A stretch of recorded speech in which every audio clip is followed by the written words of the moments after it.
Life throws curveballs. We face moments that shake us, shift us, and force us to rewrite everything we thought we knew. Maybe it's getting sober, moving back in with your parents, or dipping your toes back into the dating pool. These big changes don't come with instruction manuals, but that's okay because this sequel, it's ours to write.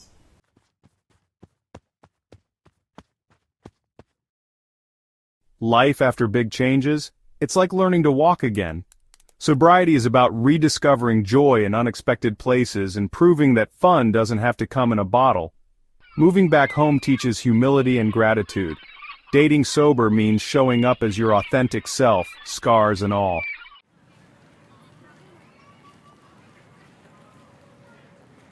This isn't just my story. It's a reflection of countless stories shared in support groups, over coffee, and online. If you're feeling lost, know this.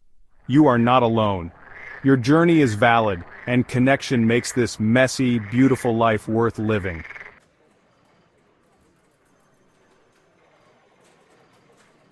There's a misconception that sobriety means no fun. I believe that until a karaoke night changed everything. I sang, danced, and laughed until my sides ached. Sobriety isn't about deprivation. It's about rediscovering joy in its purest form.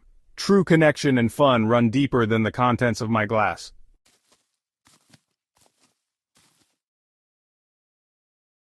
Sobriety forced me to get creative with my social life. I built a new social toolbox that didn't revolve around happy hour specials. I rediscovered joy in simple things like long walks and deep conversations. I learned to prioritize my well-being and listen to my gut.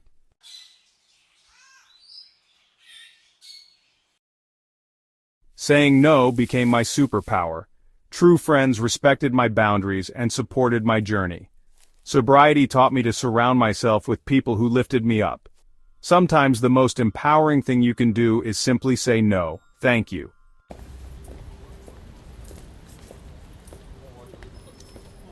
Moving back in with my parents felt like swallowing a giant piece of humble pie. There's an unspoken timeline that says you're supposed to have it all figured out by a certain age. But home isn't defined by an address. It's defined by the people who love you unconditionally. Moving back home was a redirection, an opportunity to heal and strengthen bonds.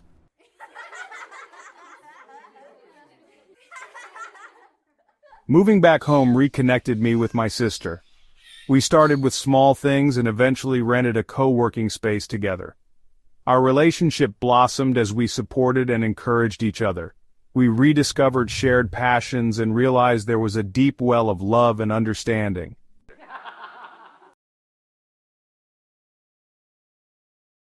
Living with family as an adult is a crash course in letting go of expectations. It's about finding gratitude in the chaos and recognizing the beauty of imperfect, messy relationships. Moving back home wasn't a failure, it was a redirection and a reminder to lean into support systems.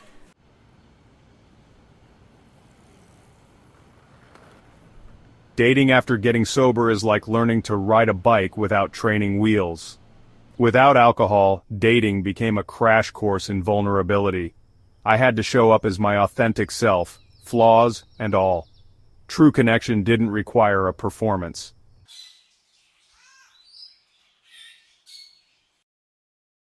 Dating in sobriety heightened my sense of awareness. Ghosting was a harsh reality, but it was also a gift. It showed me that some people weren't meant to be part of my story, and that was okay.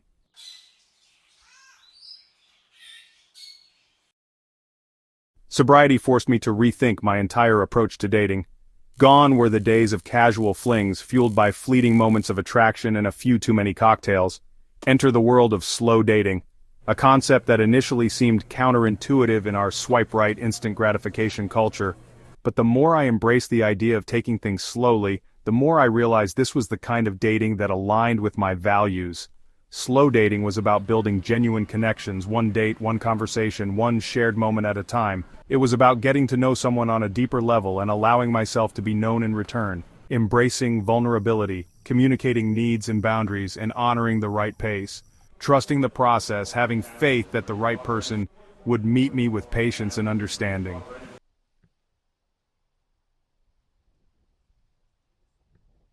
There's this invisible pressure cooker that seems to activate the moment you enter your late 20s.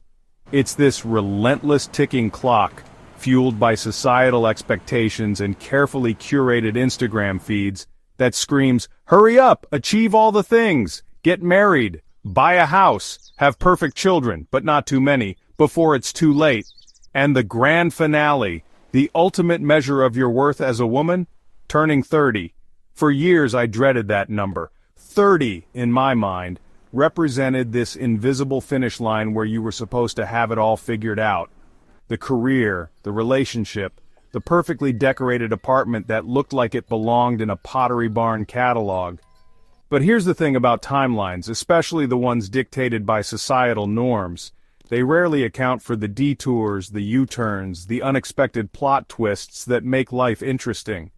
My 20s, to put it mildly, hadn't exactly gone according to plan. There was the messy divorce, the journey to sobriety, the unexpected boomerang back to my childhood bedroom. None of these experiences screamed conventional success story, and yet as I approached the dreaded milestone of 30, something shifted. The pressure cooker started to lose its steam. The ticking clock seemed less like a threat and more like a gentle reminder. A reminder that life is for living, not for desperately trying to fit into a mold that no longer served me.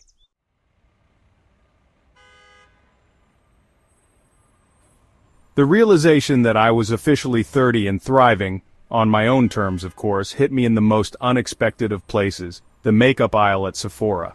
Now, pre-sobriety, Sephora was my happy place. I'd wander the aisles, filling my basket with promises of flawless skin, brighter eyes, and a more confident version of myself, all conveniently packaged in sleek tubes and compacts. But on this particular day, something felt different. I stood there, surrounded by the familiar scents and shimmering displays, and felt nothing. No urge to splurge, no desire to mask my perceived imperfections with the latest miracle serum. It was as if the years of therapy, self-reflection, and embracing my authentic self had finally broken the spell of consumerism's siren song. I wandered the aisles, picking up products and putting them back down, a strange sense of detachment washing over me. I realized that the void I'd been trying to fill with lipsticks and eyeshadow palettes couldn't be solved with a shopping spree. It was a void that only true self-acceptance, the kind that comes from within, could truly satisfy.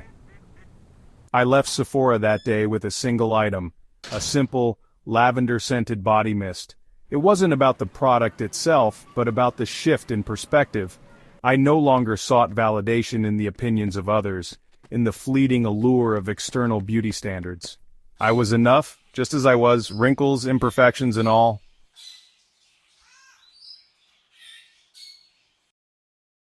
One of the most unexpected gifts of getting older, of shedding the insecurities of my 20s, has been a newfound appreciation for the aging process. It sounds counterintuitive, I know. We live in a culture that worships youth, that encourages us to erase every fine line and wrinkle as if they were badges of dishonor. But here's the thing, aging is a privilege. It's a testament to a life well lived, a tapestry woven with laughter lines, sun-kissed freckles, and the wisdom that can only come from experiencing the full spectrum of human emotions.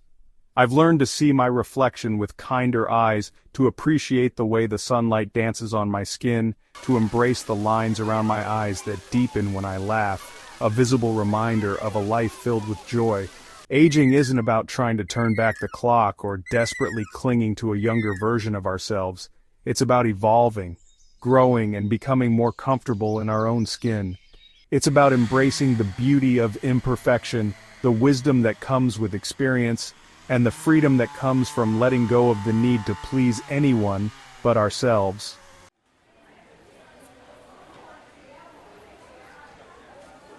Let's be honest, for a long time shopping was my love language.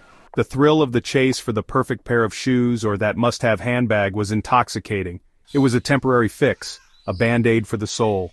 Our consumer-driven culture whispers that happiness is just a purchase away. And for a while I bought into it, literally. My closet overflowed, yet something was missing. Sobriety forced me to confront the void I'd been trying to fill. It was a longing for something more meaningful. The realization was both liberating and terrifying. Liberating because I saw through the illusion, terrifying because I had to face my emotions.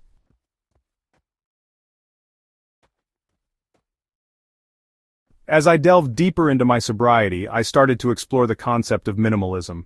For me, minimalism was about adopting a mindful approach to consumption.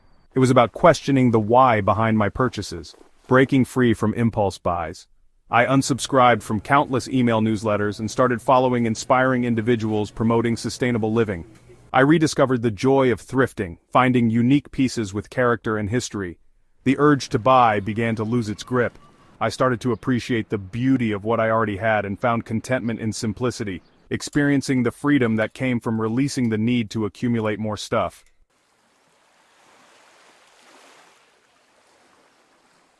As I continued to shed the layers of my consumerist conditioning, I realized that true fulfillment couldn't be found in a shopping bag. It was about investing in experiences, in connections, in moments that filled my soul with a joy that no amount of material possessions could ever replicate. I started prioritizing travel, even if it was just a weekend getaway to a nearby town I'd never explored.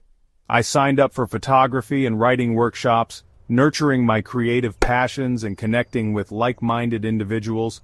I invested in concert tickets and museum memberships, choosing to spend my money on experiences that enriched my life and left me feeling inspired, not weighed down by buyer's remorse. The more I focused on experiences, the less I felt the need to fill my life with things. My home, once cluttered with impulse buys and trendy decor, became a sanctuary, a reflection of my evolving values and my commitment to living with intention. It wasn't about deprivation or denying myself the occasional treat. It was about making conscious choices, aligning my spending with my values, and recognizing that true wealth wasn't measured by the size of my bank account or the contents of my closet, but by the richness of my experiences and the depth of my connections.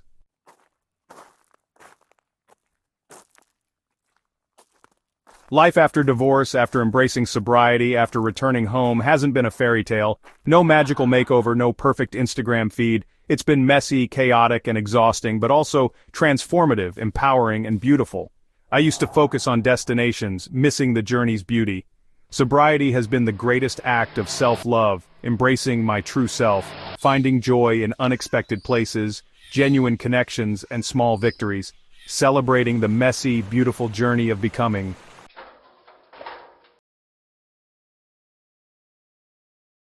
Moving back home, a decision born out of necessity, turned out to be the unexpected blessing I didn't know I needed. It was a crash course in humility, a reminder that asking for help isn't a sign of weakness. It was about letting go of the illusion of having it all figured out and embracing the messy beauty of family. Rediscovering the comfort of familiar rituals, the sound of my dad's laughter, and the smell of my mom's lasagna. Rebuilding bridges with my sister, finding common ground in shared experiences. Dating without alcohol has been an exercise in vulnerability and setting boundaries. It's about showing up authentically, scars and all, and trusting the right person will love me because of them.